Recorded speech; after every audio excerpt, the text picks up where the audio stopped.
Welcome to Detroit. Doesn't matter if you have one ass cheek and 3 toes. I will beat your ass. You can drown them. And that's what we gotta be. That's who we have to be. Because that's our domain. That is our domain. Because we'll tread water as long as it takes to fucking bury you.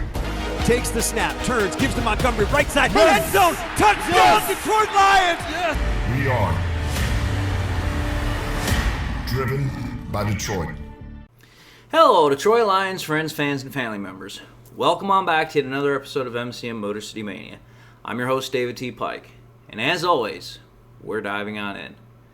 So, folks, for my second episode of the day, I wanted to talk about and kind of expand a little bit further upon what I had said earlier, and that is how the Lions kind of draw power for themselves as they come into this new season. But, you know, how the Lions draw power this year as far as themselves, their players, the whole concept of, grit and the whole team, they do so from an unusual source.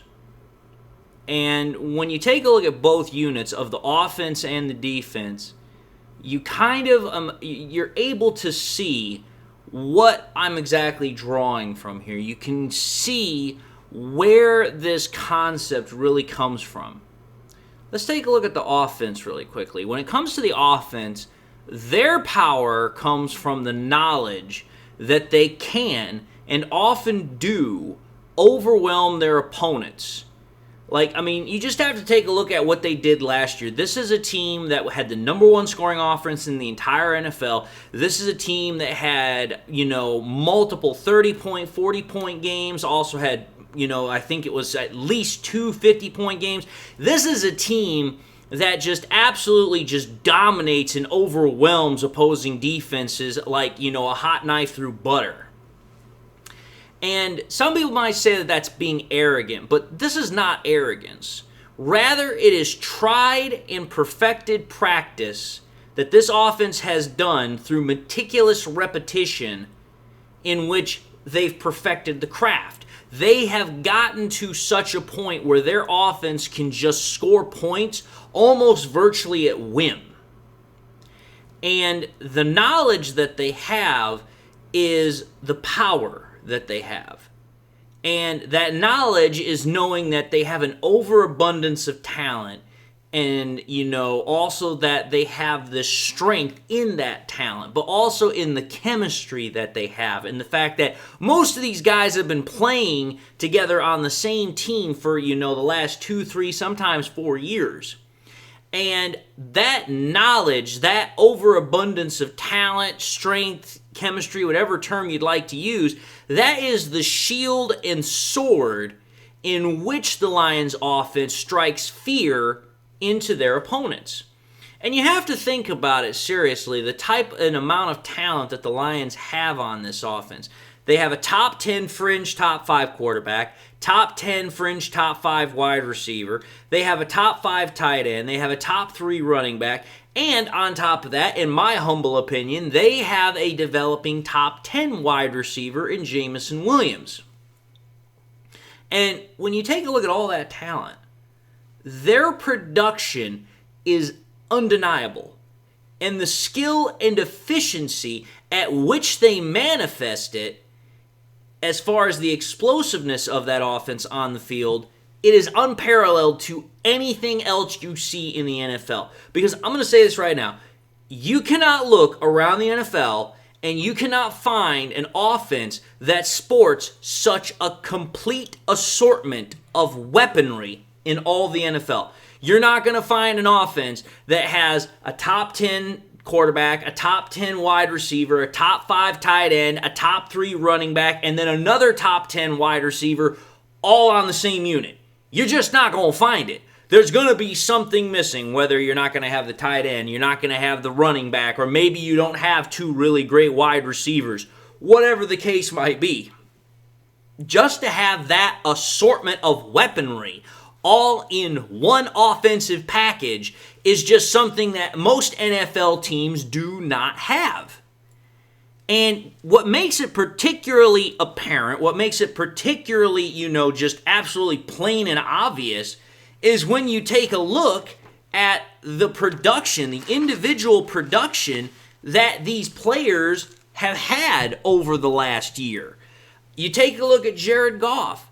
This is a guy that last year was ranked second in completion percentage. He was ranked second in passing yards. He was ranked second in pass average per throw. Was ranked fourth in passing touchdowns. Ranked third in pass touchdown percentage per throw. Ranked second in passer rating. And was also ranked sixth in QBR. This is a guy last year that played at a top 5 level virtually all year.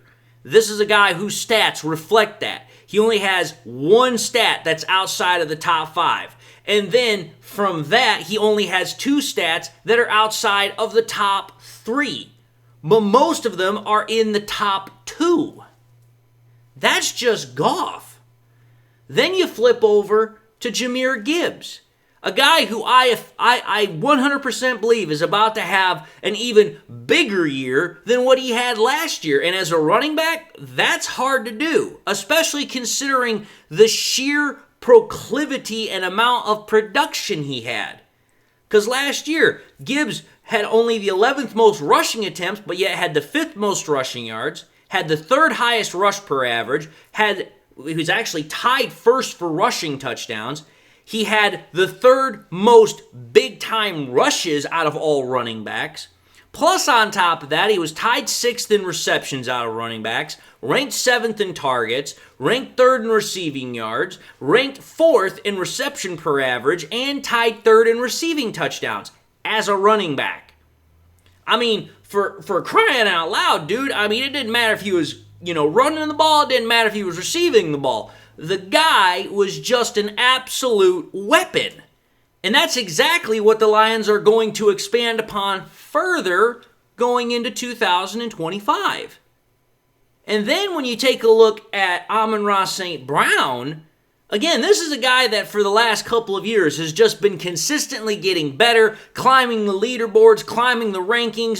This is a guy that just absolutely is a stud. The guy last year had the 2nd most receptions out of all wide receivers. He was tied 8th for the most targets. Number 1 in the NFL out of all receivers in terms of reception percentage. Ranked 5th in receiving yards. Also was ranked 3rd in touchdowns. Tied 22nd in big-time plays. The dude just absolutely was a freak of nature. Now, granted, his average doesn't look the greatest, but comparatively to everything else, the dude is an absolute stud. Guy's a top 10 fringe top 5 wide receiver. There's no question about it. And then you take a look at his counterpart in Jamo. Jamo last year, again, you're talking about a guy that, wasn't a top 10 wide receiver. But, dude, this year he could very well develop into one.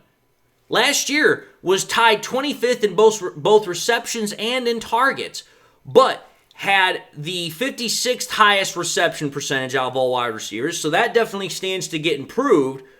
But despite only having 58 receptions, ranked 21st in receiving yards, tied 10th in receiving touchdowns, tied 9th in big-time plays in terms of receivers, and number 1 in receiving average. Dude, you're talking about a wide receiver that is literally right there on the cusp of becoming one of the best receivers in the game. And then you take a look at Sam Laporta, one of the best tight ends in the game. Last year, ranked 11th out of all tight ends in receptions, tied 12th out of all tight ends in targets. Ranked 26th in terms of reception percentage, if I recall correctly. Ranked 6th in terms of receiving yards. Tied 4th in terms of receiving touchdowns. Tied 3rd in big-time plays by a tight end. And ranked 5th in reception average by a tight end. Dude, everywhere you look on this offense, you are talking about playmakers. And that's not even including the guys that I didn't go into specifically for stats, whether it's Montgomery or whether it's also talking about guys that didn't necessarily have as prominent a role but are still big players for us, like Tim Patrick. There's just talent everywhere you look on this offense. And the knowledge of that is what powers our offense to be able to do the things that virtually almost no other offense in the NFL can do. Now, what makes it even better is that it's not only the offense that is particularly good, it's also the defense. The defense also draws power from an unusual place in the sense of they are a unit that garners its power from those who doubt their capability and from the adversity that they as a unit have had to face, especially if you want to talk about it from last year. They are a tough bunch of players, and they have taken the grit mindset of Dan Campbell to its utmost level of perfection. They absolutely refuse to back down to anyone. And they will take resistance from anybody squarely on the chin, and they will gladly come back for more. This is a unit that has taken to heart the motto of being comfortable with being uncomfortable. Adversity is their fuel. Pain is their friend. They take these both in equal measure to draw upon an immeasurable and insurmountable power to withstand any foe. And they continue to fight even when others may think that it might not be in their best interest to do so. And much like the offense, they're equipped with stars just as well to hand out punishment in resounding measure. You got a top 5 edge rusher in Aiden Hutchinson. You have a top 10 linebacker in Jack Campbell. You have 2 top 10 safeties in Brian Branch and Kirby Joseph. And you also have, in my opinion, a top 10 cornerback in Reed. I mean, this defense has talent everywhere you look as well. It might not be as pronounced as the offense, but boy, is it still there just all the same. I mean, again, you take a look at the production that these individual players that I'm talking about have. We're only going to talk about, Hutchinson, Kirby, Brian Branch, and, Jack Campbell because they actually played with us last year. But, I mean, that's not to diminish what Reed is as a cornerback. I know some people are a little bit, kind of iffy on him, but it's like, dude, you take a look at his stats, you take a look at his analytics, the guy's a top 10 cornerback. But when you take a look at Aiden Hutchinson, I know last year he didn't have the best year because he only played 5 games, but man, in those 5 games, he was an absolute whirlwind. But if you take a look at his production since becoming an NFL starter in 2022, he's ranked 18th in terms of tackles. He's ranked 12th in terms of sacks. He's ranked number 1 out of all edge rushers in terms of interceptions. He's tied 15th in terms of forced fumbles. He's tied 2nd in terms of fumble recoveries. I mean, this is a guy that even though he missed literally 2/3 of the season last year, he still ranks top 20 in every single statistic. In one of them, he ranks number 1, and that's for interceptions. For a defensive lineman, for an edge rusher to rank number 1 in interceptions out of his entire unit, that's rather impressive. Then you take a look at Jack Campbell, a guy that when we drafted him, there were a couple of analysts that thought the Lions had literally, freaking gone out of their minds, were out of their senses. But yet, when you go to what he did last year in terms of both the stats and the analytics, he already showed that, this is a guy that's playing at a top 10 level, but in the upcoming season, he's definitely going to cement it. Last year, he was tied 16th in terms of tackles. He was tied 4th in terms of his defense grade from PFF, ranked 7th in terms of his run defense grade from PFF, ranked 5th in his tackling grade from PFF, ranked 6th in his coverage grade from PFF. And again, this is out of all linebackers. And his missed tackle percentage was ranked 6th out of all linebackers. This is a guy last year that for, having the doubt that some people tried to place upon him when he came in, he played at a top 10 level and did so quietly. Not a lot of people recognized that, but boy, oh boy, they're recognizing it now. They're looking at Jack Campbell as becoming one of the best linebackers in the NFL shortly. Then you take a look at our safety duo in Brian Branch and Kirby Joseph. Oh boy, ain't that exciting. You take a look at Brian Branch, the guy who's typically considered, number 2 to Kirby being number 1. But dude, I mean, you take Brian Branch and you stack him against almost any other safety in the league, he'd be number 1 in a lot of cases. Take a look at his stuff last year. Out of all safeties, he was tied 9th in terms of tackles. In terms of interceptions, tied 2nd. In terms of forced fumbles, he was tied 5th. In terms of his defense grade, he was ranked 10th. In terms of his run defense grade, he was ranked number 1. Coverage grade was a little bit on the lower side, but still top 20, ranked 17th. His completion percentage given up was ranked 14th. And his passer rating given up was ranked 10th. I mean, for crying out loud, you're talking about a guy that can cover well. You're talking about a guy that can be great in run support. You're talking about a guy that can do it all. But then when you flip it over into Kirby Joseph's territory, you put it into his ball court, oh my Lord, Atlanta, it just gets even better. You take a look at Kirby Joseph in terms of, overall tackles. Definitely a lot lower than Brian Branch, but it's still, again, in the top 20.